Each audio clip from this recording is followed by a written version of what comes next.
I need a hero to save me now. I need a hero to save me now. YouTube, Flockavelli, Flock Nation, what's going on, man? Them Ravens finally made a move at receiver, man. A notable move at receiver, may I add. Before I even get into the video, I'm coming off of a fever, so if I don't sound right, that's the reason. But gotta report this news, Flockavelli. Let's go, man. So the Baltimore Ravens have signed Odell Beckham Jr. to a one-year deal, $15 million guaranteed, up to $18 million in incentives.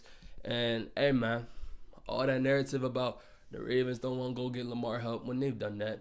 Got him 2 first-round receivers. Got him Pro Bowl, All-Pro tight end Mark Andrews. Got him 2 very capable running backs in J.K. Dobbins and Gus Edwards. But wide receiver, that's the sexy guys. That's the sexy playmakers. That's what everybody want to see. The guys that put up points, dance in the end zone and shit. So they finally got him a notable wide receiver in Odell Beckham. Wasn't an overpay for a guy who's coming off of 2 ACL tears, over a year of rehab? Yes. Was it a necessary overpay? Yes, because one, it shows that Baltimore as a franchise is willing to pay wide receivers. They're willing to do it. They've tried to do it in the past. It's just never come to fruition. 2, it really does look like Lamar Jackson is going to be back in Baltimore, because just think about the timing of this signing. It was before the draft, so that lets you know that the market for Odell maybe wasn't looking too pretty, and he just wanted to secure this bag right now before the Ravens made other moves and maybe didn't have that type money to give to him in the future. But if you're the Ravens, you don't do this deal before the draft and then trade away a Lamar Jackson and then wonder who is even going to be throwing Odell the football. You're not signing Odell to a $15 million deal just to have a rookie quarterback throw him the football for a year and not get a bull out of that. It's looking like we're all in right now. It's looking like we're all in. And if you're an Odell Beckham, you're not signing to the Baltimore Ravens, one of the worst places for a wide receiver to go, not knowing that Lamar Jackson's throwing you that football. So it's looking good, at least for this year. It's looking like, Lamar, Odell, Rashad Bateman, Duve, Aguilar, Mark Andrews, likely let's ball.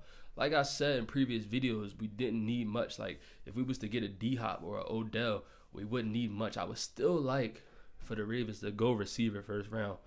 Oh, my God. Odell, Bate, Addison. Odell, Bate, Smith-Njigba. Odell, Bate, Flowers. Odell, Bate, Johnston. Odell, Bate, what's the one boy name? Josh Downs.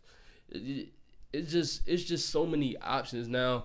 The offense could be so electric. J.K. Dobbins gets more involved in the passing game. I keep saying this. J.K. Dobbins should be a vital part of the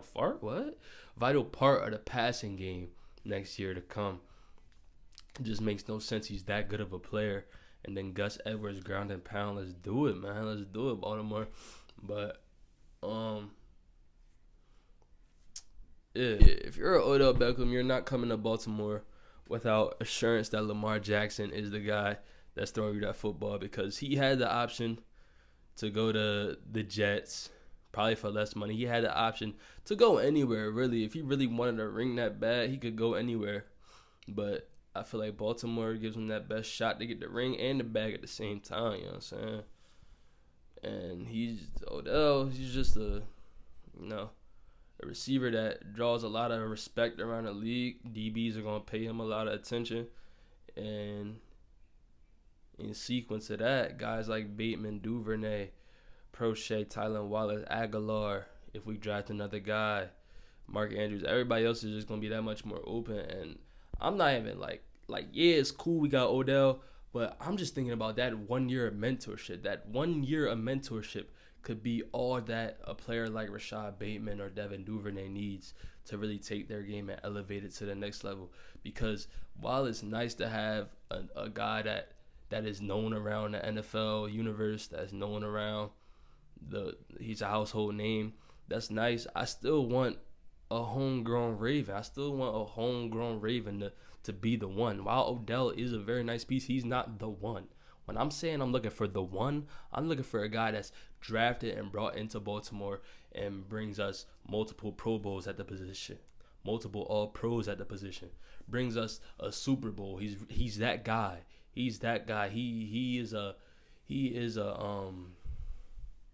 I always do this. I'm gonna do this once an episode where I try to think of people on the spot and just fall on my face. I'm trying to think of a wide receiver that just came to his organization, brought him a bowl. He's a Greg Jennings.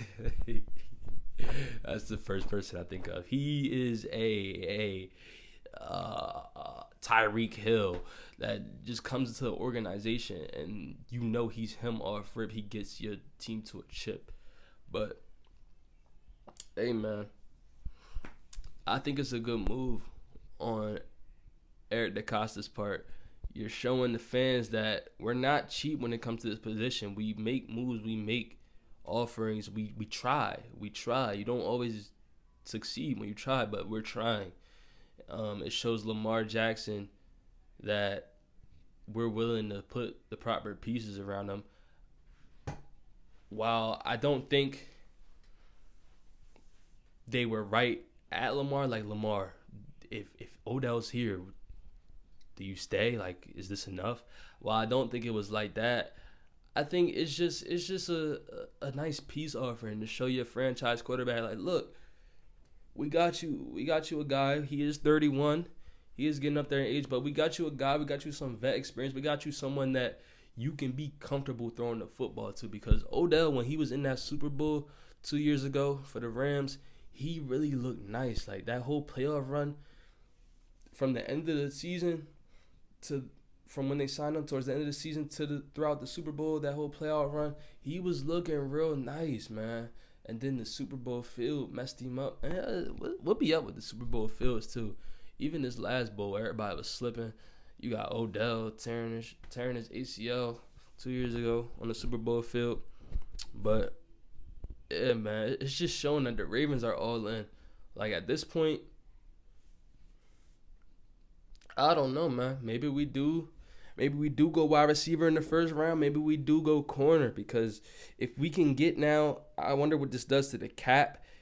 If we can get a Rock Ya-Sin and Marcus Peters back, bro, honestly, the cornerback room at that point is getting a bit overcrowded, because then you have Marlon Humphrey, Marcus Peters, Rock Ya-Sin, Brandon Stevens, Jalen Armour-Davis, Pepe Williams. That's 6. You got Kyle Hamilton, who could play in the slot. That's 7. So you got enough DBs at that point. You have enough corners. So you could go wide receiver. But right now we got what? Odell, Rashad, Devin, Nelson Aguilar, Prochet, Wallace. That's 6 already. And I don't know. I don't think James Prochet makes the roster next year, especially if we go receiver first round. Tylan Wallace, he's battled injuries. This is going to be tough. He's only, going into year 3. So the Ravens have shown over the past years, especially under the Eric DeCosta regimen, that they'll cut guys going into year 3. They'll cut you. They'll trade you off if you're not putting in enough value for the team. They'll part ways with you. But I just wanted to get out here real quick little video, because I mean, this is big news if you're a Baltimore fan. This is probably the biggest move at wide receiver that we've made since Anquan Bolden was traded here back in 2011. So let me know what y'all thinking in the comments, man. Does Odell Beckham put us over the top, man? Does Odell Beckham give us enough weapons to give us a Super Bowl in Baltimore, man? And does Lamar Jackson stay with this move? I think that's the bigger question. But let me know what y'all feeling. Hope y'all had a happy Easter too, by the way. Happy Easter to the Flock Nation, man. And I'm out, man.